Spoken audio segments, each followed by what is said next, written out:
Feed ഫുട്ബോളിൻ്റെ മറ്റൊരു എപ്പിസോഡിലേക്ക് എല്ലാവർക്കും സ്വാഗതം. ഈ വീഡിയോയിൽ നമ്മൾ സംസാരിക്കാൻ പോകുന്നത് ഇന്നലത്തെ നമുക്കായിട്ട് ചാമ്പ്യൻസ് ലീഗിൽ ഒരുക്കി വെച്ചിട്ടുണ്ടെന്ന ആ ഒരു ഗ്രേറ്റ് സ്പെക്ടക്കിളിനെ കുറിച്ചിട്ടാണ്. യൂറോപ്പിലെ രണ്ട് ഹെവി വെയ്റ്റുകൾ തമ്മിലുള്ള ക്ലാഷ്, യൂറോപ്പിലെ രണ്ട് വൻ ശക്തികൾ തമ്മിലുള്ള ആ ഒരു പോരാട്ടം, യൂറോപ്പിലെ രണ്ട് ജയൻറ്റ് ക്ലബ്ബുകൾ തമ്മിലുള്ള ആ ഒരു എപ്പിക് ഏറ്റുമുട്ടൽ. എന്നിട്ട് എന്താണ് സംഭവിച്ചത്? ബെർണബേയിൽ വെച്ചിട്ടായിരുന്നു മത്സരം നടന്നായിരുന്നു, അതും അടച്ചിട്ട ബെർണബേയിൽ. റയൽ മാഡ്രിഡിൻ്റെ ഹോമാണ്. സാധാരണ ബെർണബേയിലെ യൂറോപ്യൻ രാത്രികളിലെ മിസ്റ്റിക് പരിപാടികളെക്കുറിച്ച് നമ്മൾ ഒരുപാട് തവണ ഈ ഒരു ചാനലിൽ ഇരുന്നുകൊണ്ട് തന്നെ സംസാരിച്ചിട്ടുണ്ട്. ബയൺ മ്യൂണിക്കിനെതിരെ തന്നെ സംഭവിച്ചതിനെക്കുറിച്ച് നമ്മൾ സംസാരിച്ചിട്ടുണ്ട്. പക്ഷേ ഇത്തവണ കഥയൊന്ന് മാറി.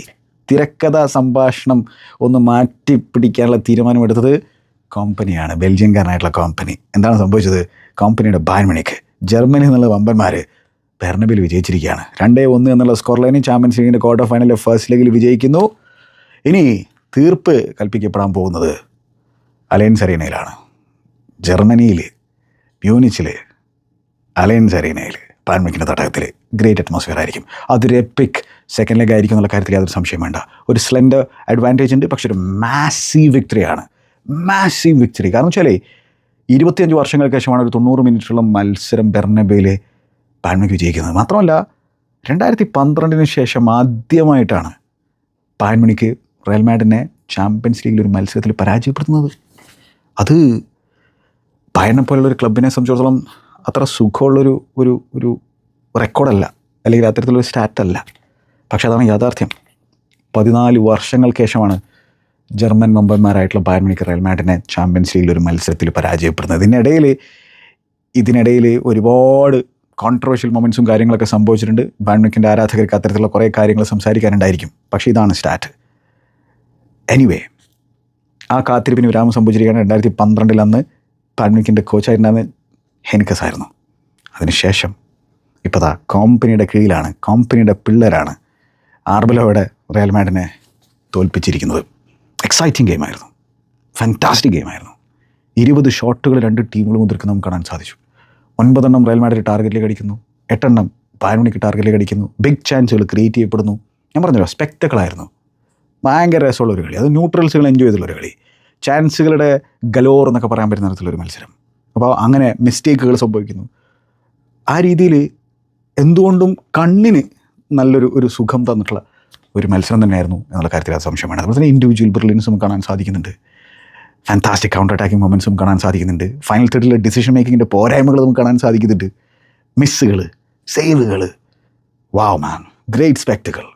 ഒലീസയൊക്കെ ഉണ്ടല്ലോ, ആ റൈറ്റ് വിങ്ങിൽ ഇങ്ങനെ ഡാൻസ് ചെയ്യായിരുന്നു. കരേരാസിന് ഇങ്ങനെ ടോസ്റ്റ് ചെയ്ത് വിടുന്ന സാഹചര്യം നമുക്ക് കാണാൻ പറ്റുന്നുണ്ടായിരുന്നു. അതായത് ആൾ എങ്ങോട്ടേക്കാണ് പോവുക എന്നുള്ളത് ഒരു പിടുത്തമില്ലാതെയാണ് കരേരാസ് കളിക്കുന്നത്. അത് കട്ടിങ് സൈഡിൽ വരുമോ, അത് ഔട്ട് സൈഡിലേക്ക് പോവോ, ഒരു ധാരണയില്ല. എല്ലാ തവണയും കരേരാസിന് മറികടന്ന് പോകുന്നു. കിമ്മിച്ച് ആ മിഡ്ഫീൽഡിൽ ഇങ്ങനെ ആങ്കറിങ് പരിപാടി ഇങ്ങനെ ചെയ്യുന്നത് കാണാൻ തന്നെ ഭയങ്കര രസം. പാവ്ലോവിച്ച് അദ്ദേഹത്തിൻ്റെ പാർട്ട്ണറായിട്ട് കളിച്ചിട്ടുണ്ടായിരുന്ന ചങ്ങായി ഡിഫൻസിലും ഒഫൻസിലും കോൺട്രിബ്യൂട്ട് ചെയ്യുന്നു. അതേപോലെ തന്നെ Luis Diaz, former Liverpool player, അദ്ദേഹത്തിൻ്റെതായിട്ടുള്ള എബിലിറ്റി, ആളാണ് ഗോൾ അടിച്ചിട്ടുണ്ടായിരുന്നത്. അതുപോലെ ഹാരിക്കിൻ്റെ ഷാർപ്പ് ഷൂട്ടിംഗ് നമുക്ക് ആ ഗോൾ കാണാൻ സാധിക്കുന്നു. അതേപോലെ തന്നെ ആളുടെ പ്ലേ മേക്കിംഗ്, ഗനാബ്രിയും പിന്നെ ഹാരിക്കിനും തമ്മിലുള്ള ഒരു റൊട്ടേഷൻ, അതായത് ഓവറോൾ ബയൺ മ്യൂണിക്കിൻ്റെ റൊട്ടേഷൻ, അത് റയലിനെ സംബന്ധിച്ചോളം ഇടകർ പിടിച്ച തരത്തിലുള്ളൊരു സംഭവമായിരുന്നു. പിന്നെ റയൽ മാഡ്രിഡിനെ സംബന്ധിച്ചിടത്തോളം ഫസ്റ്റ് ഹാഫിൽ അവർക്ക് നല്ല രീതിയിൽ കളിക്കാൻ സാധിച്ചിട്ടുണ്ടായിരുന്നില്ല. കാരണം വെച്ചാൽ ബയൺ മ്യൂണിക്കിൻ്റെ ഡോമിനൻസ് ആയിരുന്നു. ബയൺ മ്യൂണിക്കിൻ്റെ അഗ്രസീവായിട്ടുള്ള പ്രസ്സിങ്, അവരുടെ കൗണ്ടർ പ്രസ്സിങ്, അവരൊരു 2-3-5 എന്നുള്ള ഒരു ഫോർമേഷനിലാണ് പൊസഷനിൽ അവർ കളിക്കുന്നുണ്ടായിരുന്നത്. അതായത് അവരുടെ ഫുൾ ബാക്കുകൾ ആ ഒരു ഹാഫ് സ്പേസിലേക്ക് നീങ്ങി കളിക്കുകയാണ്, വിങ്ങർമാർ വിട്ട് പ്രൊവൈഡ് ചെയ്യുന്നു. പിന്നെ സ്വാഭാവികമായിട്ടും ആ ഒരു ഫ്രണ്ട് 3 ഉണ്ട്. ആ ഫ്രണ്ട് 3യുടെ റൊട്ടേഷൻ ആണെങ്കിൽ ഒരു രക്ഷയില്ല. അതേപോലെ തന്നെ അവരെ സംബന്ധിച്ചിടത്തോളം നോയർ സ്വീപ്പർ കീപ്പറിനെ പോലെ കളിക്കുന്നുണ്ട്. ഉപമക്കാനയും ജോണതൻ ടായുമായിരുന്നു ഡിഫൻസിലുണ്ടായിരുന്ന ആ ഒരു ടൂല് നിൽക്കുന്നുണ്ടായിരുന്നത്. അപ്പോൾ ഈ ഡിഫൻസിൻ്റെ പുറകിൽ സ്പേസ് ഉണ്ട്. റയൽ മാഡ്രിഡിന് ബാക്കിൽ കുറച്ച് പാസ് പിന്നെ കുറച്ച് സ്റ്റിച്ച് ചെയ്ത് കഴിഞ്ഞാൽ, ഒന്ന് ആ ഒരു പ്രസ്സിനെ ബെയിറ്റ് ചെയ്ത് കഴിഞ്ഞാൽ കിലിയൻ എംബാപ്പയ്ക്കും വിനി ജൂനിയർക്കും ഓടാൻ ഇഷ്ടം പോലെ സ്പേസ് ഉണ്ടായിരുന്നു ജോണതൻ ടായുടെയും ഉപമക്കാനയുടെയും പുറകിലായിട്ട്. അപ്പോൾ ട്രെൻഡ് അലക്സാണ്ടർ ആണോട് ആ രീതിയിൽ പാസ് പിക്കാൻ പറ്റുന്ന തരത്തിലുള്ള ചെങ്ങയാണ്, ലോങ് ബോൾ പിക്കാൻ പറ്റുന്ന തരത്തിൽ എങ്ങനെയാണ്. ഫസ്റ്റ് ഹാഫിൽ നമ്മൾ അത്തരത്തിലുള്ള മൊമെൻറ്റ്സുകൾ കാണാനും സാധിച്ചു. അതിന് ബോൾ ക്യാരിങ് ഭയങ്കര ഇമ്പോർട്ടൻ്റ് ആയിട്ട് സംഭവമാണ്. കാരണം വെച്ചാൽ ബയൺ മ്യൂണിക്കിൻ്റെ മാൻ ടു മാൻ പ്രസ്സിംഗ് ഉണ്ട്. അത് ഭയങ്കര സംഭവമായിട്ടുള്ള കാര്യമാണ്. അപ്പോൾ ആ മാൻ ടു മാൻ പ്രസ്സിനെ എങ്ങനെ ബ്രേക്ക് ചെയ്യാം, അതിനൊന്ന് പ്രസ് ബെയിറ്റ് ചെയ്യാനുള്ള കഴിവുണ്ടായിരിക്കണം, അല്ലെങ്കിൽ ബോൾ ക്യാരി ചെയ്യാനുള്ള കഴിവുണ്ടായിരിക്കണം, അല്ലെങ്കിൽ ക്വിക്ക് വൺ ടച്ച് പാസുകൾ കൊടുക്കാനുള്ള കഴിവുണ്ടായിരിക്കണം. എന്തുകൊണ്ടാണ് റയൽ മാഡ്രിഡ് സെക്കൻഡ് ഹാഫിൽ ബെറ്ററായിട്ട് കളിച്ചത്? ഫസ്റ്റ് ഹാഫിൽ അവർക്ക് മൊമെൻറ്റ്സുകൾ ക്രിയേറ്റ് ചെയ്യാൻ പറ്റുന്നുണ്ട്. അതെന്താണെന്ന് സംഭവം എന്ന് വെച്ചാൽ, റയൽ മാഡ്രിഡ് ഇനിയിപ്പോൾ എത്ര കൊഹീസീവായിട്ട് കളിച്ചിട്ടില്ലെങ്കിലും അവരുടെ കമ്പൈൻഡ് എഫേർട്ട് അത്ര മികച്ചതല്ലെങ്കിലും അവരെ പൊസിഷൻ വൈസും അല്ലെങ്കിൽ ടെറിട്ടോറിയൽ വൈസും ഒക്കെ ഓപ്പോസിഷൻ ടീമിൽ ഡോമിനേറ്റ് ചെയ്ത് കഴിഞ്ഞാൽ പോലും അവിടെ ഇൻഡിവിജ്വൽ ബ്രില്യൻസ് കാഴ്ചവെക്കാൻ പറ്റുന്ന പ്ലേയേഴ്സ് ഉണ്ട്. അതായത് കിലിയൻ എംബാപ്പയെ പോലെ, ഫെഡെ വാൽവെർദയെ പോലെ, വിനീഷ്യസ് ജൂനിയറിനെ പോലെയുള്ള പ്ലേയേഴ്സ് അവിടെ ഉണ്ട്. അവർക്കൊക്കെ ഹേർട്ട് ചെയ്യാൻ പറ്റും കൃത്യമായിട്ടുള്ള പാസുകൾ അവരിലേക്ക് കൊടുത്തു കഴിഞ്ഞാൽ എന്നുള്ള കാര്യം ഓർക്കേണ്ടതായിട്ടുണ്ട്.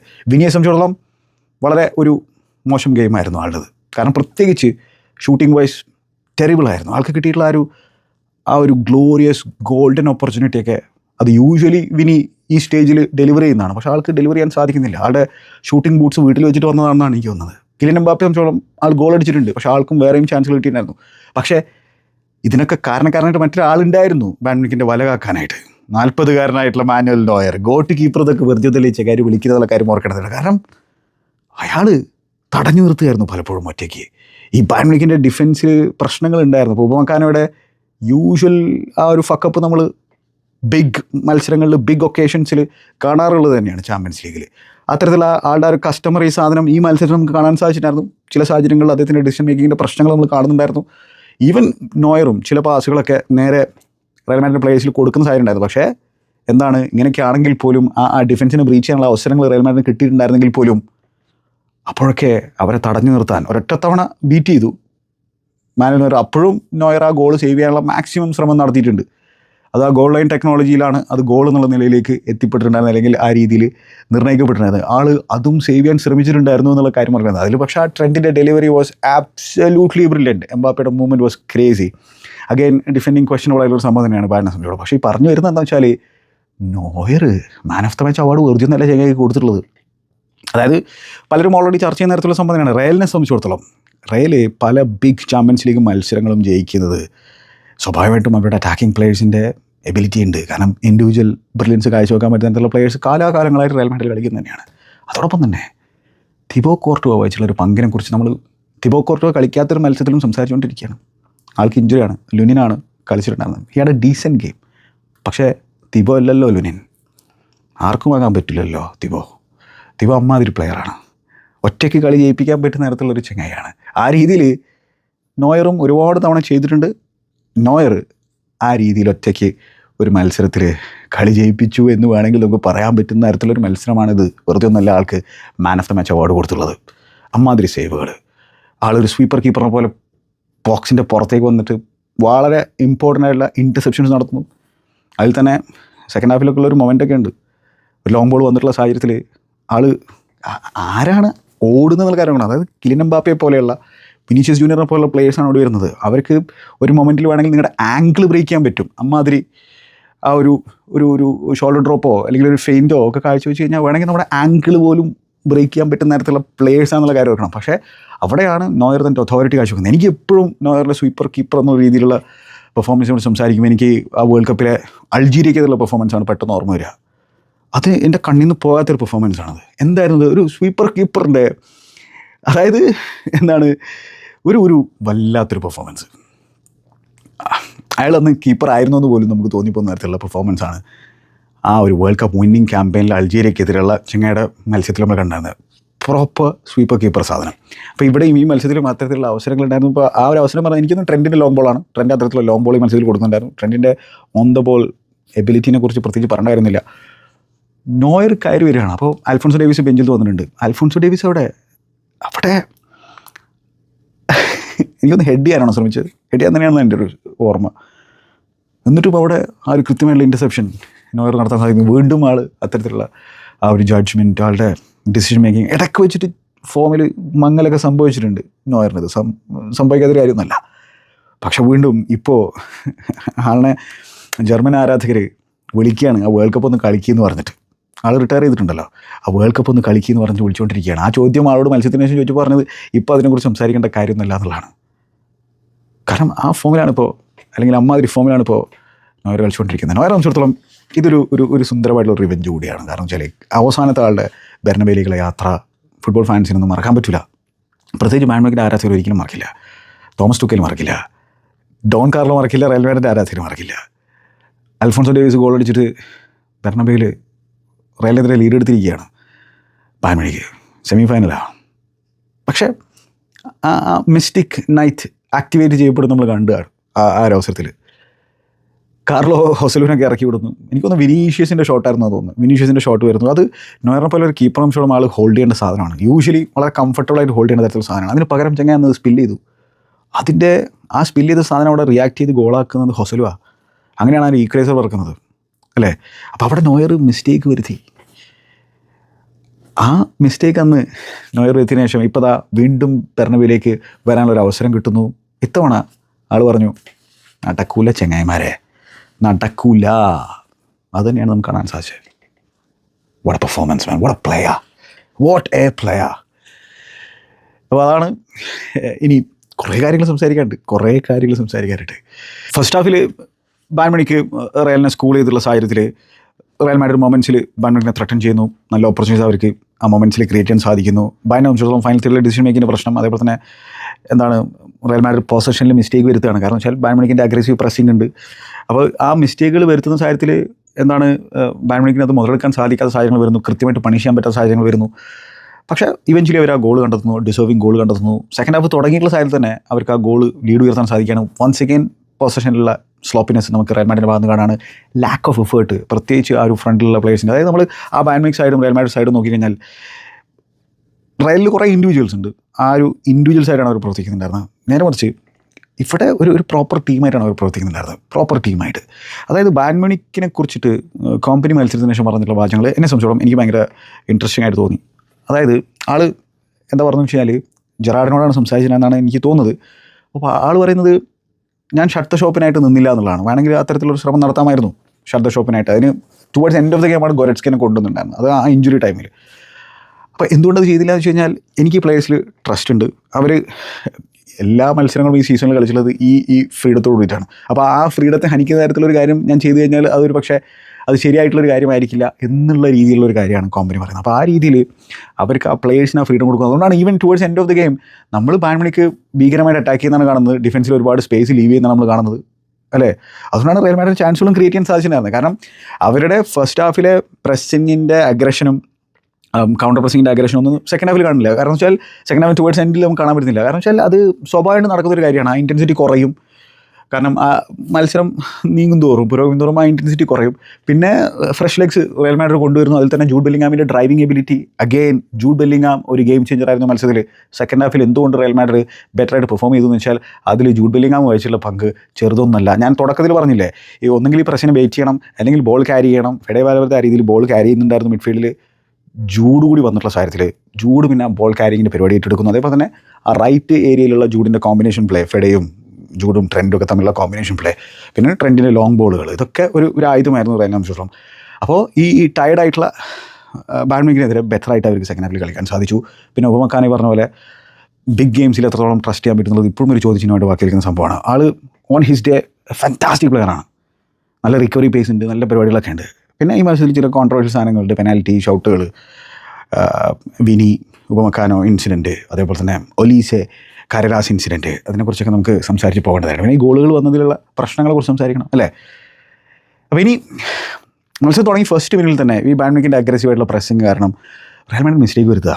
റയലിനെ സംബന്ധിച്ചോളം മിഡ്ഫീൽഡിൽ അഗെയിൻ തിയാഗോ പിറ്റാർസിനെ സ്റ്റാർട്ട് കൊടുക്കാനും മറ്റൊരു ബിഗ് രാത്രിയിൽ അത്തരത്തിലുള്ള ബ്രേവറി ആർബലോവ കാഴ്ചവെക്കുന്നു. ജൂഡൊക്കെ ബെഞ്ചിലാണ് ഇരിക്കുന്നത്. ജൂഡ് ഫുള്ളി മാച്ച് ഫിറ്റ് അല്ല എന്ന് നമുക്ക് അറിയുന്നതാണ്.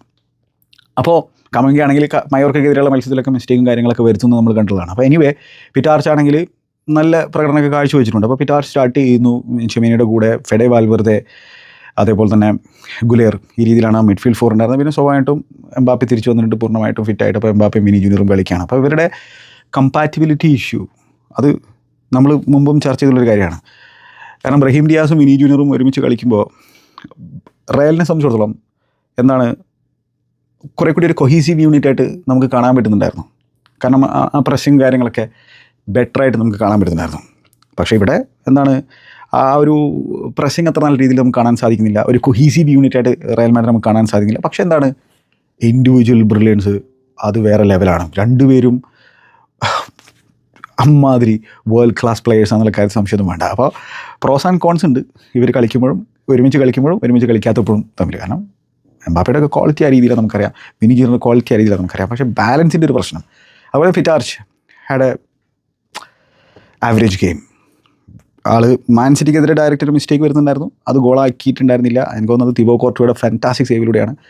ഇത്തവണ ആൾ അഗെയിൻ ഒരു മിസ്റ്റേക്ക് വരുത്തുന്നു മറ്റൊരു ബിഗ് സ്റ്റേജിൽ. പക്ഷേ ഇത്തവണ ബായൺ മ്യൂണിക്കിന് ആളെ പണിഷ് ചെയ്യാൻ സാധിക്കില്ല. അഗെയിൻ ലുനിനാണ് സേവ് ചെയ്തിട്ടുണ്ടായിരുന്നത്. പക്ഷേ അഗെയിൻ ഒരു കിഡാണ്. ആ കിഡിനെ കൂടുതൽ ഒന്നും സംസാരിക്കാനില്ല. കാരണം വെച്ചാൽ നല്ല രീതിയിലുള്ള ആ ഒരു ബാലൻസിനായിട്ടുള്ള പരിശ്രമം തിയാഗോ പിറ്റാർസ് നടത്തിയിട്ടുണ്ടായിരുന്നു. കുറേ മത്സരം നല്ല രീതിയിലുള്ള പ്രകടനം കാഴ്ചവെച്ചിട്ടുണ്ടായിരുന്നു. പക്ഷേ ഇവിടെ ആൾക്ക് വലിയ തോതിൽ ഇമ്പാക്ട് ആക്കാൻ സാധിക്കില്ല. എന്ന് വെച്ചാൽ ആ പാവ്ലോവിച്ച്, അതേപോലെ തന്നെ കിമിച്ച് മിഡ്ഫീൽഡ്, അതേപോലെ തന്നെ ബാക്കിയുള്ളവർ കൂടി ഇപ്പോൾ ഗ്നാബറി ഡ്രോപ്പ് ചെയ്ത് വരും, ഹാരി കെയ്ൻ ഡ്രോപ്പ് ചെയ്ത് വരും. അപ്പോൾ മിഡ്ഫീൽഡ് ഒരു ഡോമിനൻസ് നമുക്ക് ബായൺ മ്യൂണിക്കിൻ്റെ ഭാഗത്ത് കാണാൻ സാധിക്കുകയാണ്. ഹാഫ് സ്പേസിലേക്ക് ഈവൻ ഫുൾ ബാക്കുകൾ വരും. അങ്ങനത്തെ സാഹചര്യങ്ങളാണ് നമ്മൾ കാണുന്നുണ്ടായിരുന്നത്. പാവ്ലോവിച്ച് ചില സാഹചര്യങ്ങളിൽ കിമിച്ച് മാത്രം മിഡ്ഫീൽഡ് നിൽക്കും, എന്നിട്ട് പാവ്ലോവിച്ചും ആ ഒരു ഹാഫ് സ്പേസിലേക്ക് നീങ്ങും. പ്രസ് ചെയ്യുമ്പോൾ കിമിച്ച് മുമ്പോട്ടേക്ക് പോകും. ബായൺ മ്യൂണിക്കിൻ്റെ പ്രസ്സിങ്ങിനെ കുറിച്ച് സംസാരിക്കുമ്പോൾ, മാൻ മാർക്കിംഗ് പ്രസ്സിങ്ങിനെ കുറിച്ച് സംസാരിക്കുമ്പോൾ എനിക്കൊന്ന് 73-ാമത്തെ മിനിറ്റിലോ 72-ാമത്തെ മിനിറ്റിലോ നടന്നിട്ടുള്ള ഒരു സംഭവം ഞാൻ കാണിച്ചാൽ ഇത് ത്രൂ ഔട്ട് ദ മാച്ചിൽ നമുക്ക് കാണാൻ പറ്റുന്ന തരത്തിലുള്ള സംഭവം തന്നെയായിരുന്നു. ഉപമക്കാനോട് പ്രസ്സിങ് നോക്കിയാൽ മതി. ഉപമക്കാനോ സെൻറ്റർ ബാക്കാണ്, എവിടെയാണ് കയറി പ്രസ് ചെയ്യുന്നത്, ബ്രഹീം ഡിയാസിനെ മാൻ മാർക്ക് ചെയ്ത് പ്രസ് ചെയ്യാണ്. ബ്രഹീം ഡിയാസ് റയലിൻ്റെ ഏരിയയിലേക്ക് ഇറങ്ങി വന്നിട്ട് ബോൾ റിസീവ് ചെയ്യാണ്. അവിടെ കയറി പ്രസ് ചെയ്യുന്നു. ബ്രഹീം ഡിയാസ് തിരിച്ച് പോകുന്ന സാഹചര്യത്തിൽ ഉപമക്കാൻ ആളുടെ കൂടെ വരുന്നത് നമുക്ക് കാണാൻ പറ്റുന്നുണ്ടായിരുന്നു. അപ്പോൾ ആ രീതിയിലുള്ള ആ ഒരു ഫ്രീഡം ഉണ്ട്. അങ്ങനെ ഈ പ്ലേയെ സംബന്ധിച്ചിടത്തോളം മാൻ മാർക്ക് ചെയ്യാൻ എവിടെ വേണമെങ്കിലും പോകാൻ പറ്റും. ആ ഒരു സാഹചര്യത്തിൽ എന്താണ് ആ സ്പേസ് കവർ ചെയ്യാൻ മറ്റൊരു പ്ലെയർ നീങ്ങുന്ന സാഹചര്യമാണ്. അപ്പോൾ ഫുൾ റൊട്ടേഷനാണ് നമുക്ക് ഈ ബായൺ മ്യൂണിക് സൈഡിൽ കാണാൻ പറ്റുന്നത്. അതിൽ തന്നെ അവരുടെ ഫ്രണ്ട് പ്ലേയേഴ്സിൻ്റെ റൊട്ടേഷൻ ഇൻട്രസ്റ്റിംഗ് ആയിട്ടുള്ളൊരു കാര്യമാണ്. അതായത് ഹാരി കെയ്ൻ നമുക്കറിയാം ഒരു സെൻറ്റർ ഫോർവേഡ് എന്ന രീതിയിലും ആളുടെ പ്ലേ മേക്കിംഗ് ഒരു രക്ഷയില്ല എന്നുള്ളതാണ്. അപ്പോൾ ആളാണ് സെൻറ്റർ ഫോർവേഡ് കളിക്കുന്നത്, എലീറ്റ് സ്ട്രൈക്കറാണ്. പക്ഷേ ഗ്നാബ്രിയാണ് ആ ഒരു 10 റോൾ ഫ്രീ റോൾ കളിക്കുന്നത്. അപ്പോൾ ഗ്നാബ്രി ആ ഒരു ഷാഡോ സ്ട്രൈക്കറായിട്ട് ആൾ മുമ്പോട്ടേക്ക് പോകും പല സാഹചര്യങ്ങളിലും. അപ്പോൾ ഹാരി കെയ്ൻ ഡ്രോപ്പ് ചെയ്ത് വരും. ഈവൻ ബായൺ മ്യൂണിക് രണ്ടാമത്തെ ഗോൾ അടിക്കുമ്പോൾ ഹാരി കെയ്ൻ ഡ്രോപ്പായിട്ട് നിൽക്കുന്ന സാഹചര്യത്തിലാണ് ആൾക്ക് കട്ട് ബാക്ക് കിട്ടുന്നത്, ആളിനെ ആരും മാർക്ക് ചെയ്യാത്ത സാഹചര്യം വരുന്നത്. പിന്നെ ലൂയിസ് ഡിയാസ് ഡിഫൻസിൻ്റെ പുറകിലൂടെ അൺലിമിറ്റഡ് റണ്ണുകൾ നടത്തും. ഒലീസിയെ സംബന്ധിച്ചിടത്തോളം വേണമെങ്കിൽ പുറകിലൂടെ റൺ നടത്താനും പറ്റും ഡിഫൻസിൻ്റെ പുറകിലൂടെ. അതേപോലെ തന്നെ താഴോട്ട് ഇറങ്ങി വന്ന് ബോൾ റിസീവ് ചെയ്തിട്ട് 1v1 ആൾ ആരെ വേണമെങ്കിലും ബീറ്റ് ചെയ്ത് പോകും. എന്നിട്ട് കട്ട് ഇൻ സൈഡ് ചെയ്യണോ അല്ലെങ്കിൽ ഔട്ട് സൈഡിലേക്ക് പോകണോ, ആളുടെ പ്ലേ മേക്കിംഗ്, ആ വിങ്ങിൽ നിന്നുള്ള പ്ലേ മേക്കിംഗ് ഒരു രക്ഷയില്ല തന്നെ. ഒലീസെ ഒരു രക്ഷയില്ല എന്നുള്ള തന്നെയാണ്. അതായത് ഒലീസയുടെ ഈ സീസണിലെ നമ്പേഴ്സ് നമുക്ക് നോക്കാം. അതായത് 16 ഗോളുകളും 29 അസിസ്റ്റുകളും. യൂറോപ്പിൽ തന്നെ ഏറ്റവും കൂടുതൽ അസിസ്റ്റുകൾ പ്രൊവൈഡ് ചെയ്തിട്ടുള്ള ആൾ മൈക്കിൾ ഒലീസിയാണ്. ക്രിസ്റ്റൽ പാലസായിരുന്നു ചങ്ങായിണ്ടായിരുന്നത്. ചെൽസി സൈൻ ചെയ്യാൻ ശ്രമിച്ചതാണ്, നടപടിയായില്ല. ബായൺ മ്യൂണിക്കിലേക്ക് പോകുന്നു. ബായൺ മ്യൂണിക്കിൽ ചങ്ങായി ആറാടിക്കൊണ്ടിരിക്കുകയാണ്. 16 ഗോളും 29 അസിസ്റ്റുകളും. ഈ മത്സരത്തിൽ അസിസ്റ്റ് പ്രൊവൈഡ് ചെയ്തിരിക്കുകയാണ് പെർനബേയിൽ കരരാസിനെ ടെററൈസ്. കരരാസ് മറക്കൂല പോലീസിനെ, കാരണം അമ്മാതിരി എട്ടങ്ങേറാണ് ഉണ്ടാക്കിയിരുന്നത്. പിന്നെ വലിയ തോതിൽ സപ്പോർട്ടും കിട്ടുന്നുണ്ടായിരുന്നില്ല എന്നുള്ള കാര്യങ്ങളാണ്. ട്രെൻഡിനാണെങ്കിൽ ഇപ്പുറത്ത് പിന്നെയും ഫെഡെ സപ്പോർട്ട് ഇങ്ങനെ കൊടുക്കാൻ ശ്രമിക്കുന്നുണ്ടായിരുന്നു. അവിടെ കൂടുതലും 1v1 സിറ്റുവേഷൻ തന്നെ വരുന്നു. ട്രെൻഡ് എന്താണ് ഓൺ ദ ബോളും കിട്ടിലായിട്ട് കളിച്ചിട്ടുണ്ട്. കരരാസിന് ആ രീതിയിൽ ഓൺ ദ ബോളും പെർഫോം ചെയ്യാൻ പറ്റാത്ത തരത്തിലുള്ള മത്സരമായിരുന്നു. അപ്പോൾ അങ്ങനെ ഉള്ളൊരു ഒരു ഒരു ഒരു ഡൈനാമിക്കാണ് ഈ ഒരു ബായൺ മ്യൂണിക്കിൻ്റെ ഫ്രണ്ട് പ്ലേയേഴ്സ് തമ്മിൽ. പിന്നെ കിമിച്ച് ഇങ്ങനെ ബോൾ കിമിച്ചിന് സ്പേസും ടൈം ഇങ്ങനെ കിട്ടുകയാണ് എന്ത് വേണേലും ചെയ്യാനായിട്ട്. ആരും പ്രസ് ചെയ്യുന്നില്ല, ഇഷ്ടംപോലെ സമയം കിട്ടുന്നു. കാരണം വെച്ചാൽ റയൽ മാഡ്രിഡിൻ്റെ ഹാഫിലാണ് പലപ്പോഴും കളി നടക്കുന്നുണ്ടായിരുന്നത്. പിന്നെ കൗണ്ടർ അറ്റാക്ക് ചെയ്യുമ്പോൾ പിന്നെ ബായൺ മ്യൂണിക്കിനെ ത്രട്ടൻ ചെയ്യാനുള്ള ശ്രമം, അതാണല്ലോ റയലിൻ്റെ ഒരു ആറ്റിറ്റ്യൂഡ് ഉണ്ടായിരുന്നത്.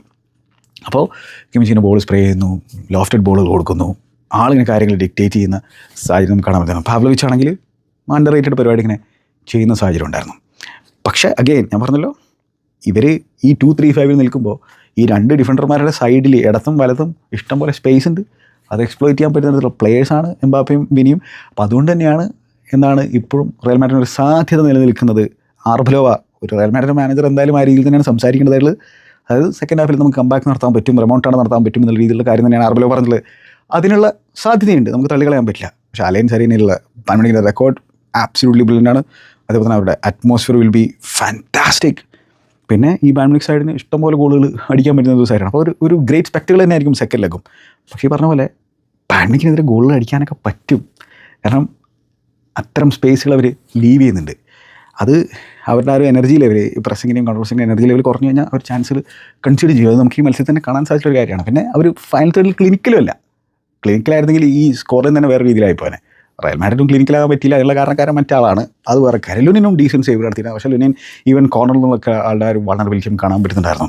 അതായത് മത്സരം തുടങ്ങിയിട്ട് ഫസ്റ്റ് മിനിറ്റിൽ തന്നെ ഈ പറഞ്ഞ പോലെ മിസ്റ്റേക്ക് വരുത്താണ്. ലെയ്മറിൻ്റെ ഒരു അറ്റംപ്റ്റ് നമ്മൾ കണ്ടു. ലെയ്മറാണ് ലെഫ്റ്റ് ബാക്കായിട്ട് കളിച്ചിട്ടുണ്ടായിരുന്നത്, റൈറ്റ് ബാക്കായിട്ട് സ്റ്റാനിസിച്ച്. അപ്പോൾ പിന്നെ പ്രസ് ചെയ്തിട്ട് അവർ ബോൾ വിൻ ചെയ്തതാണ്. പിന്നെ 25 വർഷമായി ബായൺ മ്യൂണിക്ക് ബെർണബ്യൂവിൽ ഒരു ക്ലീൻ ഷീറ്റ് കരസ്ഥമാക്കിയിട്ട് അത് അവർക്ക് ഇപ്പോഴും കരസ്ഥമാക്കാൻ സാധിക്കുന്നില്ല.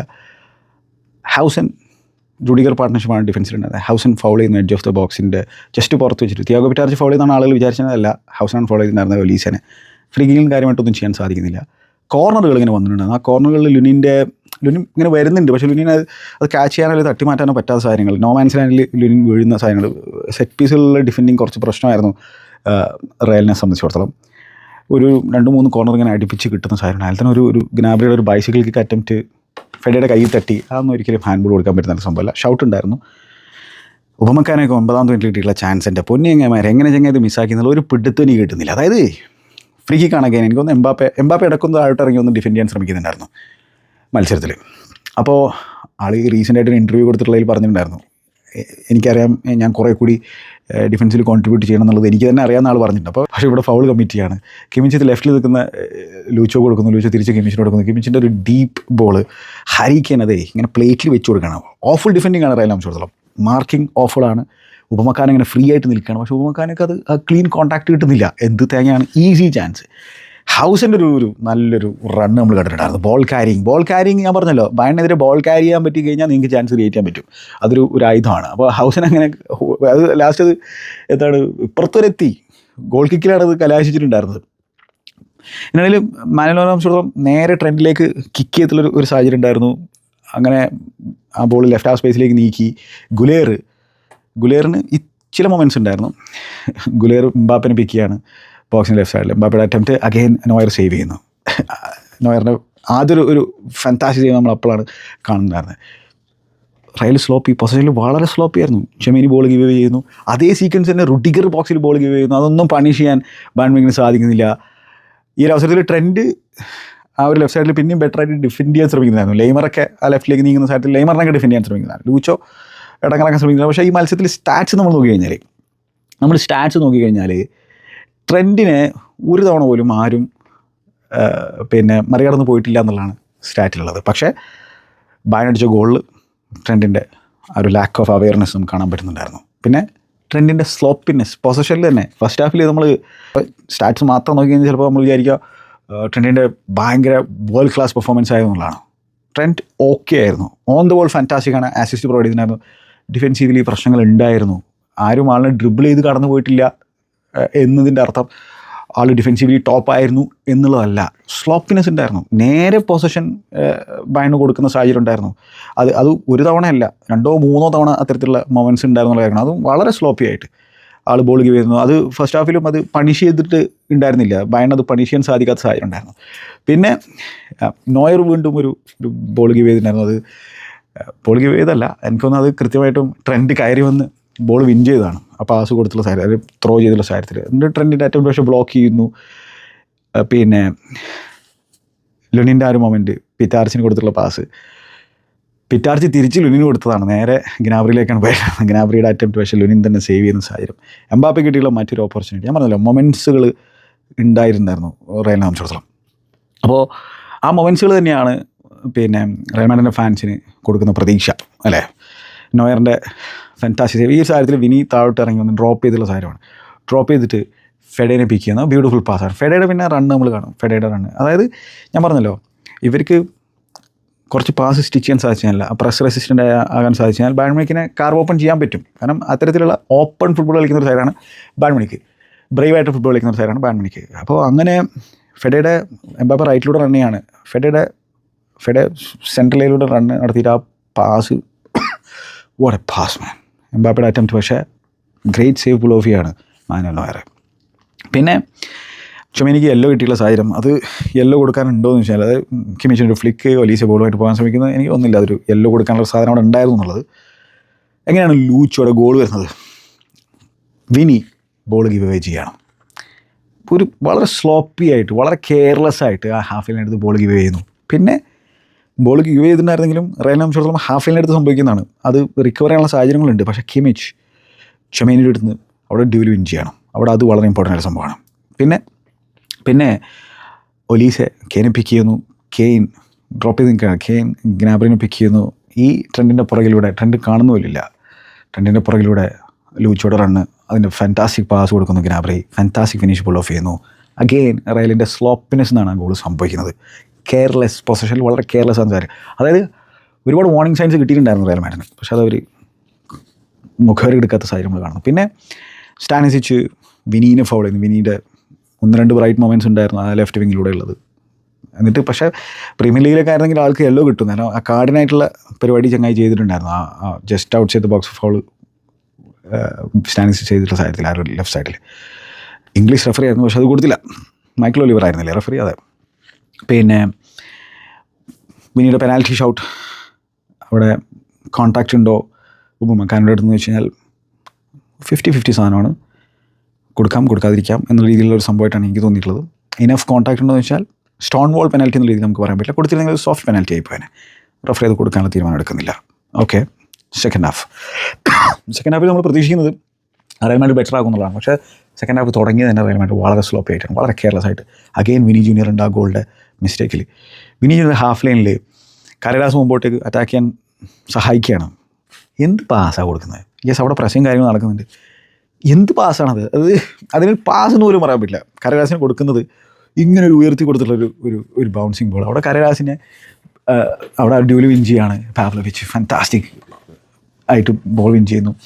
എന്നതിന് ശേഷം എന്താണ്, പാവ്ലോവിച്ച് ഒലീസയ്ക്ക് കൊടുക്കുകയാണ്. ഒലീസ റൈറ്റ് സൈഡിൽ പിന്നെ മാജിക് കാഴ്ച വെക്കുകയാണ്. കാരണം ഓൾറെഡി ലെഫ്റ്റ് ബാക്ക് മുമ്പോട്ടേക്ക് അറിയാം, ഡിഫൻഡറാണ് ആളിലേക്ക് വരുന്നത്. അപ്പോൾ ഈ ഹാരി കെയ്ൻ ഒരു മിഡ്ഫീൽഡറിനെ പോലെയുള്ള റണ്ണാണ് നടത്തുന്നത്. പ്ലേയേഴ്സൊന്നും ഹാരി കെയ്നെ കാണുന്ന പോലുമില്ല. ആരും ഹാരി കെയ്നെ ആ റണ്ണ് ട്രാക്ക് ചെയ്യുന്ന പോലുമില്ല. കാരണം അത്തരത്തിലുള്ള ഇൻ്റലിജൻസ് സംഭവമാണ്. കാരണം ഹാരി കെയ്ൻ ഒരു സ്ട്രൈക്കറാണല്ലോ, പക്ഷേ അവിടെ ആ ഒരു സ്ട്രൈക്കർ റോൾ, ആ ഷാഡോ സ്ട്രൈക്കർ റോൾ മറ്റൊരാൾ ഏറ്റെടുത്തിട്ടുണ്ട്. അപ്പോൾ ഹാരി കെയ്ൻ ഇങ്ങനെ പമ്മി ഇങ്ങനെ വരികയാണ്. ഹാരി കെയ്ൻ ബോളിനായിട്ട് കോൾ ചെയ്യുന്നുണ്ട്. റയൽ മാഡ്രിഡ് പ്ലേയേഴ്സൊക്കെ ബാക്കിയുള്ളവരിലേക്കാണ് പോകുന്നത്. ലാക്ക് ഓഫ് കോൺസെൻട്രേഷൻ ഭയങ്കരമായിട്ടുണ്ട് അവിടെ. ട്രാക്ക് പാക്കിങ്ങിൻ്റെ പ്രശ്നം കൃത്യമായിട്ട് നമ്മൾ കാണുന്നുണ്ട്. ഹാരി കെയ്നെ പിക്ക് ചെയ്യുന്നു ലീസെ. ഔട്ട് സൈഡ് ദ ബോക്സിൽ നിന്ന് ഷാർപ്പ് ഷൂട്ടിങ്ങാണ് നമ്മൾ കാണുന്നത്. ഒരു പക്ഷേ കോർട്ട് സേവ് ചെയ്യുമായിരുന്നു എന്നുള്ളൊരു ചോദ്യമായിരിക്കും റയൽ മാഡ്രിഡ് ആരാധകരുടെ മനസ്സിലുണ്ടായിരിക്കാം. Maybe, we don't know. പക്ഷേ ഷാർപ്പ് ഷൂട്ടിങ് 50 ചാമ്പ്യൻസ് ലീഗ് ഗോളുകളായി ഹാരി കെയ്ൻ. അതായത് ആകെ 11 താരങ്ങൾ മാത്രമാണ് ഇപ്പോൾ ഈ രീതിയിൽ 50 ചാമ്പ്യൻസ് ലീഗ് ഗോൾ അടിച്ചുള്ളൂ. ഓർക്കേണ്ടത് പലപ്പോഴായിട്ട് ആൾ കളിച്ചിട്ടുണ്ടെന്ന് സ്പേഴ്സിൻ്റെ കുപ്പായത്തിലാണ്. എളുപ്പമല്ല സ്പേഴ്സിൻ്റെ കുപ്പായത്തിൽ കളിച്ചുകൊണ്ട് ചാമ്പ്യൻസ് ലീഗ് ഗോൾ അടിക്കുക എന്ന് പറഞ്ഞാൽ. ചാമ്പ്യൻസ് ലീഗ് ക്വാളിഫിക്കേഷൻ പോലും കിട്ടാത്ത ഒരുപാട് സാഹചര്യങ്ങൾ ഉണ്ടായിട്ടുണ്ട്. പാൻഡമിക് ലീഗ് വരുന്നു, അവിടെ ഹീറോ ആയിട്ട് മാറിയിരിക്കുകയാണ് ഹാരി കെയ്ൻ. ആളുടെ ഗോൾ സ്കോറിംഗ് റേഷ്യോ, ആളുടെ ഓവറോൾ ഗെയിമിലുള്ള ഇൻവോൾവ്മെൻറ്റ് ഒരു രക്ഷയില്ലാതാണ്. What a footballer man, what a striker man. 32 വയസ്സായി എന്നാണ് എൻ്റെ ഒരു ഓർമ്മ. പക്ഷേ വാട്ട് എ പ്ലെയർ. അതായത് ഹാരി കെയ്ൻ്റെ സ്റ്റാറ്റ്സ് നോക്കി കഴിഞ്ഞാലോ ഈ സീസണിൽ ഓൾറെഡി 49 ഗോളുകളായി ഗോൾ കോമ്പറ്റീഷൻസിൽ, 5 അസിസ്റ്റുകളും 54 ഗോൾ കോൺട്രിബ്യൂഷൻ നടത്തി 11 ചാമ്പ്യൻസ് ലീഗ് ഗോളുകളുണ്ട്. രക്ഷയില്ല. അങ്ങനെ ഹാരി കെയ്ൻ്റെ ഗോളിൽ 2-0 ലീഡ്, ഡിസേർവിംഗ് ലീഡ് ഉയർത്തുന്നു. പിന്നെ റയൽ മാഡ്രിഡ് വിചാരിച്ചു ഓക്കെ ഇനിയിപ്പോൾ കളിക്കായിരുന്നു ശരിയാവില്ല. അങ്ങനെ പിന്നെ കുറച്ച് റയൽ മാഡ്രിഡ് ആരാധകർ പ്രതീക്ഷ കൊടുക്കുന്ന തരത്തിലുള്ള ഒരു സെക്കൻഡ് ഹാഫ് പെർഫോമൻസ് അവിടെ നിന്ന് അങ്ങോട്ട് നമുക്ക് റയൽ മാഡ്രിഡ് ഭാഗത്ത് നിന്ന് കാണാൻ സാധിച്ചിട്ടുണ്ടായിരുന്നു.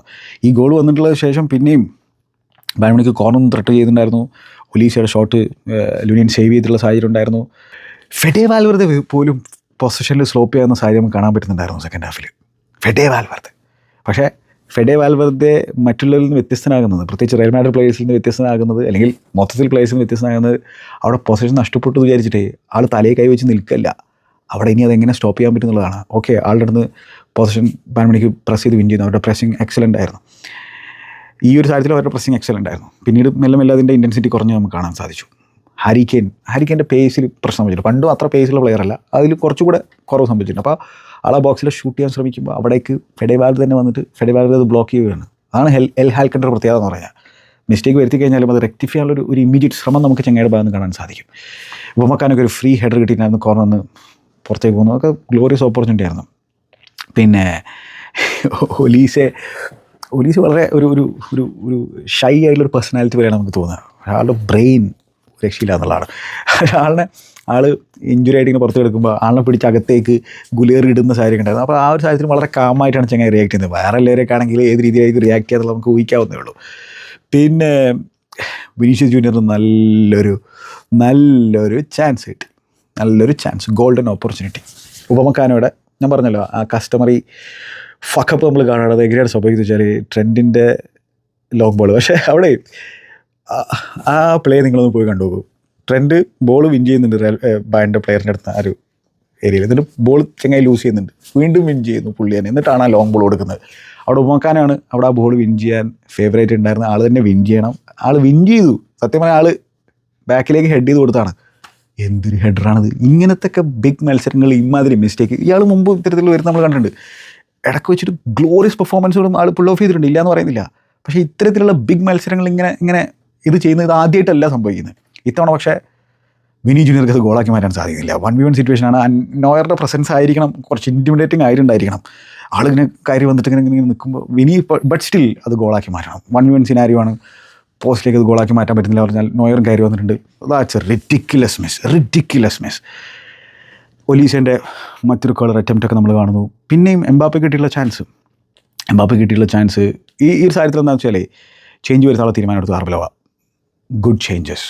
മെലിറ്റാവനെ കൊണ്ടുവരുന്നു, ലീഡർഷിപ്പ് ആവശ്യമുണ്ട് ഡിഫൻസിൽ, ആളിനെ കൊണ്ടുവരുന്നു ഹൗസിന് പകരമായിട്ട്. അതേപോലെ തന്നെ പിതാർച്ചിനെ പിൻവലിക്കാൻ തീരുമാനിക്കുന്നു. പിതാർച്ചയുടെ വെരി ആവറേജ് ഗെയിം ശരിക്കും സ്ട്രഗിൾ ചെയ്തിട്ടുണ്ടായിരുന്നു. അപ്പോൾ പിതാർച്ചിനെ മാറ്റുന്നു. പക്ഷേ ഒരു യങ് പ്ലെയറാണ്, ഒരുപാട് പൊട്ടൻഷ്യലുള്ള പ്ലെയറാണ്. നമ്മൾ റയൽ മാഡ്രിഡിൻ്റെ കുപ്പായത്തിൽ ഇത്തരത്തിലുള്ള യങ് പ്ലെയേഴ്സ് വളർന്നു വരുന്നത് കാണാൻ ആഗ്രഹിക്കുന്ന തരത്തിലുള്ള ആളുകളുണ്ടായിരിക്കുമല്ലോ. അപ്പോൾ അവരെ സംബന്ധിച്ചോളം പിതാർച്ച് ഈ ആർബലോയുടെ കീഴിലുള്ള ഒരു ബിഗ് പോസിറ്റീവായ സംഭവമാണ് പിതാർച്ചിനൊക്കെ ചാൻസ് കിട്ടിയിട്ടുള്ളത്. എനിവേ ഇതൊക്കെ ലേണിംഗ് കർവാണ് ഇത്തരത്തിലുള്ള യങ് പ്ലേയേഴ്സ് സംബന്ധിച്ചിടത്തോളം. അപ്പോൾ അതുകൊണ്ട് പിതാർച്ച് ഒരു ഫാൻറ്റാസ്റ്റിക് പ്ലെയറായിട്ട് മാറുന്നുള്ള കാര്യത്തിൽ യാതൊരു സംശയം വേണ്ട. ആളുടെ ഡിഫെൻസീവ് എഫേർട്ടൊക്കെ ഉണ്ട്. ഈവൻ ട്രെൻഡിനൊക്കെ ആൾ ആ ഒരു ഏരിയയിൽ സപ്പോർട്ട് ചെയ്യാൻ ശ്രമിക്കുന്നുണ്ടായിരുന്നു ബ്യൂട്ടിഫുള്ളായിട്ട്. ആ ഒരു 4-4-2 തന്നെയായിരുന്നു റയലിനെ സംബന്ധിച്ചിടത്തോളം പലപ്പോഴും. പക്ഷേ അത് 4-3-3 ആകുന്ന സാഹചര്യങ്ങളുണ്ടായിരുന്നു. പിന്നെ ചില സാഹചര്യങ്ങൾ സ്വാഭാവികമായിട്ടും ട്രെൻഡിനെ സപ്പോർട്ട് ചെയ്യാണ്ട് ഫെഡെ താഴോട്ടിറങ്ങി വരുന്നുണ്ടായിരുന്നു. ഫെഡെ മിഡ്ഫീൽഡിലേക്ക് ഡ്രിഫ്റ്റ് ചെയ്യുന്ന സാഹചര്യം ഉണ്ടായിരുന്നു. ഈ ജൂഡ് എന്നുള്ള സാഹചര്യത്തിൽ പിതാർച്ചിന് പകരം ജൂഡ് വരുന്നു. അപ്പോൾ അവിടെ അഗൈൻ റയൽ മാഡ്രിഡിൻ്റെ ഭാഗത്തും റൊട്ടേഷൻസ് നമുക്ക് കാണാൻ പറ്റുന്നുണ്ടായിരുന്നു. മിഡ്ഫീൽഡിലേക്ക് ജൂഡ് പോകും, ഫെഡെ പോകും, ചില സാധനങ്ങൾ അവർ റൈറ്റിലേക്ക് നീങ്ങും, അത്തരത്തിലുള്ള സംഭവങ്ങളുണ്ടായിരുന്നു. പിന്നെ എന്താണ്, മിലിറ്റാവൊക്കെ ഒരു ഹെഡർ ഓപ്പർച്യൂണിറ്റി കിട്ടിയിരുന്നു. അത് നല്ലൊരു ചാൻസ് ആയിരുന്നു, പക്ഷെ അത് ആരുടെ മുകളിൽ പോകുന്നു. എംബാപ്പയ്ക്ക് മറ്റൊരു ഓപ്പർച്യൂണിറ്റി കിട്ടുന്നു. ലെയ്മറിനെയും ഗ്നാബ്രിനെയും പിൻവലിക്കാൻ തീരുമാനിക്കുന്നു. മുസിയാല വരുന്നു. മുസിയാല അത്ര ഷാർപ്പായിട്ട് തോന്നിയിട്ടുണ്ടായിരുന്നില്ല ചില മൊമെൻറ്റ്സുകളിൽ. ഡേവിസിൻ്റെ പേസ് ഇപ്പോഴും ഒരു രക്ഷയില്ല തന്നെയാണ്. ഡേവിസ് വരുന്നു ലെയ്മറിന് പകരമായിട്ട്. പിന്നെയുള്ള മറ്റൊരു കോൺട്രവേഴ്ഷ്യൽ സാധനം എംബാപ്പയ്ക്കെതിരെ നടത്തിയിട്ടുള്ള ടാഡായ ഒരു ചാലഞ്ചാണ്. അതായത് ഹാഫിൻ്റെ അടുത്ത് ലെഫ്റ്റ് സൈഡിൽ എംബാപ്പയുടെ അടുത്തേക്ക് ബോൾ എത്തിയിട്ടുള്ള സാഹചര്യത്തിൽ ബോൾ വിൻ ചെയ്യാനുള്ള ശ്രമമാണ് ജോണതൻ ടാ നടത്തുന്നത്. അപ്പോൾ അവിടെ കൃത്യമായിട്ടും അക്കിലീസിലേക്ക് കാഫിൽ തട്ടിയിട്ടാണ് അക്കിലീസിൽ തട്ടുന്നത്. അതൊരു റെഡ് കാർഡ് കൊടുക്കേണ്ട ചാലഞ്ചാണോ എന്നാണ്, യെല്ലോ ആണ് കൊടുത്തുള്ളത്, റെഡ് കാർഡ് കൊടുക്കേണ്ട ചാലഞ്ചാണോ എന്നുള്ളതാണ് പ്രധാനപ്പെട്ട ചോദ്യം. അപ്പോൾ അത് റെഡ് കാർഡ് കൊടുത്താൽ നമുക്കൊന്നും പറയാൻ പറ്റില്ല എന്നുള്ളതാണ്. പക്ഷേ വൺസ് അവിടെ റെഫറി ഒരു യെല്ലോ ഡിസിഷൻ എടുത്തു കഴിഞ്ഞാൽ, അതൊക്കെ ഞാൻ ഇന്നലെ പറഞ്ഞുള്ള പോലെ, ഇന്നലെ മിഞ്ഞാന്നല്ലേ ബാഴ്സലോണയുടെ കളിയിൽ പറഞ്ഞാൽ ഒരു ഓറഞ്ച് കാറ്റഗറിയിൽ പെടുത്താൻ പറ്റും. ഇവിടെ ആ ഒരു ഫോഴ്സ് ആയിരിക്കും അവർ കൺസിഡർ ചെയ്യുന്നത്. കാരണം വെച്ചാൽ കാഫിൽ തട്ടിയിട്ടുണ്ട്, പക്ഷേ അതൊരു ഒരസീറ്റാണ് താഴോട്ടേക്ക് വന്നുള്ളത്. എനിവേ ഒരു ഓറഞ്ച് കാറ്റഗറിയിലാണ്. റെഫറി എങ്ങനെ റെഡ് കൊടുത്തെങ്കിൽ വി ആർ റെഡ് കൊടുത്തിട്ട് അത് യെല്ലോ ആക്കുന്നില്ല എന്നാണ് ഞാൻ മനസ്സിലാക്കുന്നത്. പക്ഷേ അഗെയിൻ അവിടെ ഓൺ ഫീൽഡ് ഡിസിഷൻ ഒരു യെല്ലോ ആയിട്ടുള്ള സാഹചര്യത്തിൽ അത് മാറ്റി അതൊരു ക്ലിയർ ആൻഡ് ഒബ്വിയസ് എററാണ് എന്നുള്ള നിലയിൽ റെഡ് കൊടുക്കാൻ പറ്റുന്ന ഒരു തരത്തിലുള്ള ഡിസിഷനായിട്ടും നമുക്ക് കാണാൻ പറ്റില്ല. അതാണ് ഞാൻ ഈ ഓറഞ്ച് കാറ്റഗറി യൂസ് ചെയ്ത് പലർക്ക് ചിലപ്പോൾ ഇഷ്ടപ്പെടാൻ സാധ്യതയില്ല. പക്ഷേ അത് ഈ കൺഫ്യൂഷൻ ഉള്ളതുകൊണ്ടാണ്, നമുക്ക് ഡെഫിനറ്റ് ആയിട്ടൊരു ഉത്തരം പറയാൻ പറ്റാത്തതുകൊണ്ടാണ് അത്തരത്തിലൊരു കാര്യം ഞാൻ യൂസ് ചെയ്യുന്നത്. നിങ്ങൾക്ക് മനസ്സിലാക്കാൻ പറ്റുമെന്ന് വിചാരിക്കുന്നു. അപ്പോൾ അങ്ങനെ ആ ഒരു മൊമെൻറ്റ് കഴിയുന്നു. ഭാഗ്യത്തിന് എംബാപ്പയ്ക്കൊന്നും പറ്റിയിട്ടില്ല. അതിന് അത്ര ഫോഴ്സ് ഇല്ലാത്തതുകൊണ്ടാണ് അത് അത്ര വലിയൊരു പ്രശ്നമാകാതെ മാറിയത്. ഫോഴ്സിലുണ്ടായിരുന്നെങ്കിൽ ഭയങ്കരമായിട്ട് ചിലപ്പോൾ പ്രശ്നമായി പോയതിനെ എംബാപ്പേനെ സംബന്ധിച്ചിടത്തോളം. ബ്രഹീം വരികയാണ് ഗുലേറിന് പകരമായിട്ട്. പിന്നെ എങ്ങനെയാണ് റയൽ മാഡ്രിഡിൻ്റെ ഗോൾ വരുന്നത്, ആ ഒരു ഇമ്പോർട്ടൻറ്റ് ഗോൾ വരുന്നത് ആ റൈറ്റ് ഏരിയയിലുള്ള റയൽ മാഡ്രിഡിൻ്റെ ഒരു കോമ്പിനേഷൻ പ്ലേ ആണ്. അതായത് ഫെഡെ വാൽവേർദെ ജൂഡ് ട്രെൻഡ് തമ്മിലുള്ള ഒരു കോമ്പിനേഷൻ പ്ലേ, അവരുടെ ആ ഒരു ട്രയാങ്കിൾ നമ്മൾ കാണാണ്. അതിനുശേഷം ട്രെൻഡിൻ്റെ ആ ഒരു റൺ അത് ട്രാക്ക് ചെയ്യാൻ ബയൺ മ്യൂണിക്കിന് സാധിക്കുന്നില്ല, ഒരു മിസ്റ്റേക്ക് ഉണ്ട്. എന്നതിന് ശേഷമുള്ള ട്രെൻഡിൻ്റെ ഡെലിവറി, എൻ്റെ പൊന്നു ചങ്ങന്മാരെ, what a ball that was, what a cross. എംബാപ്പയുടെ റണ്ണും ഭയങ്കര ഇൻട്രസ്റ്റിംഗ് ആണ്. ഉപമക്കാനല്ലേ ഉണ്ടായിരുന്നു. ഉപമക്കാനയുടെ ആ ഒരു പുറകിലുള്ള ബ്ലൈൻഡ് സൈഡിലുള്ള റൺ വാസ് ബ്യൂട്ടിഫുൾ. അതിനുശേഷം ആ ഫിനിഷിൽ ഇത്തിരി കൺവിക്ഷൻ്റെ കുറവുണ്ടായിരുന്നു, അതുകൊണ്ടാണ് അത് നോയർ സേവ് ചെയ്യാൻ ശ്രമിച്ചിരുന്നത്. പക്ഷേ അഗെയിൻ ആ ഒരു കോമ്പിനേഷൻ പ്ലേ ജൂഡ് കൂടി വന്നുള്ള സാഹചര്യത്തിൽ ആ ഒരു റൈറ്റ് സൈഡിലെ കോമ്പിനേഷൻ പ്ലേ വാസ് ബ്യൂട്ടിഫുൾ. ട്രെൻഡിൻ്റെ run was fantastic, cross was fantastic. അത് വലിയ പ്രതീക്ഷ ബെർണബിയിൽ ആരാധകർക്കും ടി വിയിൽ കളി കണ്ടിരുന്ന റയൽ മാഡ്രിഡ് ആരാധകർക്കും കൊടുക്കുന്നൊരു സാരിബിൾ കാർഡാണ്. പിന്നെ കിമിച്ചിൻ്റെ ലോഫ്റ്റഡ് ബോൾ, കെയ്നിൻ്റെ turn and shot was beautiful turn. പിന്നെ അതെനിക്കൊന്ന് ആ ഗോൾ വരുന്നതിന് മുമ്പാണ് റയൽ വീണ്ടും സ്ലോപ്പ് ചെയ്യുന്ന കാര്യം ഉണ്ടായിരുന്നു, ട്രെൻഡ് ഗിവ് അവേ ചെയ്യുന്ന കാര്യം ഉണ്ടായിരുന്നു. പക്ഷേ കെയ്നിൻ്റെ ക്രോസ് ബ്ലോക്ക് ചെയ്യപ്പെടുന്നു. ലൂയിസ് ഡിയാസിന് ചാൻസ് കിട്ടിയുള്ള കാര്യത്തിലേ എംബാപ്പെ താഴോട്ട് ഇറങ്ങി വന്നിട്ട് ഡിഫെൻഡ് ചെയ്യുന്നൊരു സാഹചര്യം നമുക്ക് കാണാൻ പറ്റും. എംബാപ്പെ കുറച്ച് പമ്പ്ഡായിട്ടുണ്ടായിരുന്നു ഗോളിന് ശേഷം. എംബാപ്പെ സംബന്ധിച്ചിടത്തോളം 5 മത്സരങ്ങൾ ഞങ്ങൾ ഗോളടിക്കാതെ അത്തരത്തിലൊരു വരൾച്ച ഉണ്ടായിരുന്നു, ഒരു സ്മോൾ വരൾച്ച ഉണ്ടായിരുന്നു. അതിനുള്ള അവസാനം കൂടി അവിടെ സംഭവിച്ചിരിക്കുകയാണ്. റയൽ മാഡ്രിഡ് കരിയറിൽ 5 മത്സരത്തിന് മുകളിൽ ആൾ ഗോളടിക്കാത്ത ഒരു സാഹചര്യം ഉണ്ടായിട്ടില്ല. അപ്പോൾ അത് ഉണ്ടാകാത്തൊരു സാഹചര്യമാണ് നമുക്ക് വീണ്ടും കാണാൻ സാധിച്ചത്. 6ാമത്തെ മത്സരത്തിൽ ഞങ്ങൾ ഗോളടിക്കുന്നു. മാത്രമല്ല 14 ചാമ്പ്യൻസ് ലീഗ് ഗോളുകളായി ചങ്ങനെ സംബന്ധിച്ചിടത്തോളം. 14 ചാമ്പ്യൻസ് ലീഗ് ഗോളുകൾ. മാത്രമല്ല ആളുടെ ഓവറോൾ ക്യാമ്പയിൻ നമ്മൾ നോക്കി കഴിഞ്ഞാൽ 39 ഗോളുകൾ ഈ ഒരു സീസണിൽ അടിച്ചിട്ടുണ്ട്. ഓൾ കോമ്പറ്റീഷനിൽ 6 അസിസ്റ്റുകൾ, അതിൽ തന്നെ 14 ചാമ്പ്യൻസ് ലീഗ് ഗോളുകൾ. ഫാൻറ്റാസ്റ്റിക് സംഭവം. അപ്പോൾ അവിടെ ആ ഒരു കമ്മിറ്റ്മെൻറ്റ്, ആ ഒരു കുറച്ചുകൂടി എഫേർട്ട് നമുക്ക് ഈ മത്സരത്തിൽ എംബാപ്പയുടെ ഭാഗത്ത് വിനിയേക്കാൾ കൂടുതൽ എഫേർട്ട് എംബാപ്പെ ഇട്ടിട്ടുള്ളൊരു മത്സരം തന്നെയാണ്. വിനി കൂടുതൽ ആ ഒരു നൊലോളി സ്റ്റേജിലേക്ക് ഈ മത്സരത്തിൽ പലപ്പോഴായിട്ട് എത്തുന്നത് നമുക്ക് കാണാൻ പറ്റുന്നുണ്ടായിരുന്നു. പിന്നെ വിനിയുടെ ഷോട്ട് നോയർ സേവ് ചെയ്തിട്ടുണ്ടായിരുന്നു. ജൂഡിൻ്റെ ബോൾ ക്യാരിങ് ആൾ വന്നതിന് ശേഷം ആളൊരു ഇമ്പാക്റ്റ് ഉണ്ടാക്കിയിട്ടുണ്ട്. Big impact, huge impact. Ball carrying എന്നിട്ടാണ് വിനിക്ക് പാസ് കൊടുത്തിട്ടുണ്ടായിരുന്നത്. അവിടെ അഗെയിൻ ഒരു പെനാൽറ്റിക്കായിട്ടുള്ള വിനിയുടെ കോൾ, അവിടെ ഒരു പെനാൽറ്റിക്കുള്ള സംഭവങ്ങളൊന്നുമില്ല. അപ്പോൾ വിനി ഡെസ്പറേറ്റ് ആകുമ്പോഴാണ്, ഫ്രസ്ട്രേറ്റ് ആകുമ്പോഴാണ് ഇത്തരത്തിലുള്ള കൂടുതൽ കോളുകൾ നമ്മൾ കാണാറുള്ളത്. അപ്പോൾ അത്തരത്തിൽ അവർക്ക് സാഹചര്യമായിരുന്നു ഫ്രസ്ട്രേറ്റ് ചെയ്യിപ്പിക്കാൻ. നോയറിൻ്റെ സ്വീപ്പിംഗ് നമ്മൾ കണ്ടിട്ടുണ്ടായിരുന്നു. പിന്നെ ഹാരി കെയ്ൻ ബോൾ വിൻ ചെയ്തിട്ടുള്ള ഒരു ഗ്ലോറിയസ് മൂവ് ഉണ്ടായിരുന്നു. ബാൻവിക്കിൻ്റെ ബാക്കിൽ നിന്ന് വില്ല് ചെയ്യാനുള്ള റയൽ മാഡ്രിഡിൻ്റെ ശ്രമം, ചാടി ബോൾ വിൻ ചെയ്തിട്ടേ എന്നിട്ട് ഒലീസിലേക്ക് എത്തിയിട്ട് ഒലീസയുടെ ആ ലോഫ്റ്റഡ് ബോൾ ഉണ്ടായിരുന്നു അല്ലേ. ഡേവിസിൻ്റെ റൺ വാസ് ഫാൻറ്റാസ്റ്റിക്. റയലിൻ്റെ ഡിഫെൻഡിങ് വാസ് ഓഫൽ. പക്ഷെ അത് എന്താ പറയുക, ബോൾ വലയിലേക്ക് നടത്തി അല്ലെങ്കിൽ ആ രീതിയിൽ വാക്ക് ചെയ്യാനുള്ളൊരു ശ്രമമാണ് ബാൻ്റെ ഭാഗത്ത് നമ്മൾ കണ്ടത്. മുസിയാലയുടെ അറ്റംപ്റ്റ് വൈഡായിട്ട് പോകുന്നുണ്ടായിരുന്നു. അപ്പോൾ ഈ രീതിയിൽ സ്ലോപ്പ് ആയി കഴിഞ്ഞാൽ ഒരു പക്ഷേ അത് പണി കിട്ടും സെക്കൻഡ് ലെഗിൽ. ഇത്തരത്തിലുള്ള ചാൻസ് കിട്ടിയിട്ട് മുതലെടുത്തിട്ടില്ലെങ്കിൽ എംബാപ്പയ്ക്ക് വീണ്ടും ഓപ്പർച്യൂണിറ്റി ഉണ്ടായിരുന്നു. അതിന് ഈ സാഹചര്യത്തിൽ നോയറിങ് നിന്നു. എംബാപ്പെ ഔട്ട് സൈഡ് ബോക്സിന് ഷോട്ട് അടിക്കുമ്പോൾ ജസ്റ്റ് വൈഡായിട്ട് പോയി, പക്ഷേ നോയറിങ് നിന്നു.